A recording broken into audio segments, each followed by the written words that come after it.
आज हम लोग काइंड्स ऑफ कंपनीज को समझेंगे।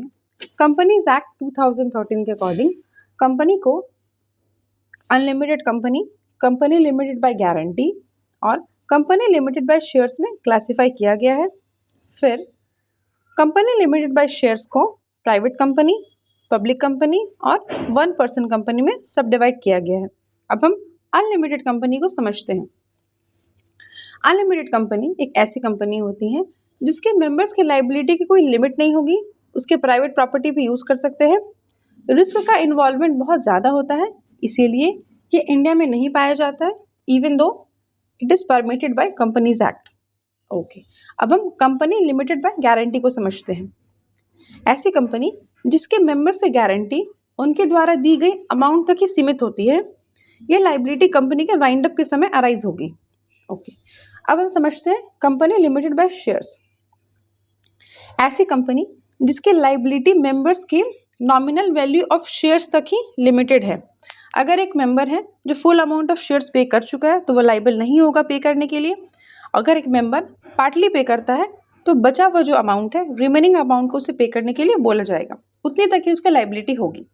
अब हम कंपनी लिमिटेड बाय शेयर्स को private company, public company and one person company में सब डिवाइड करते हैं। प्राइवेट कंपनी, इसका definition section 268 of companies act 2013 में दिया गया है।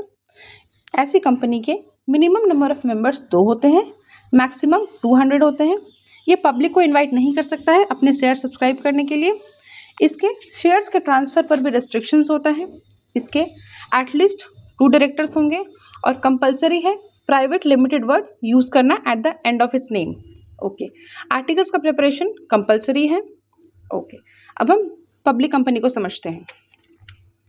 पब्लिक कंपनी, इसका definition section 271 of companies act में दिया गया है, जिसके अकॉर्डिंग पब्लिक कंपनी एक ऐसी कंपनी होगी जो कि प्राइवेट कंपनी नहीं है।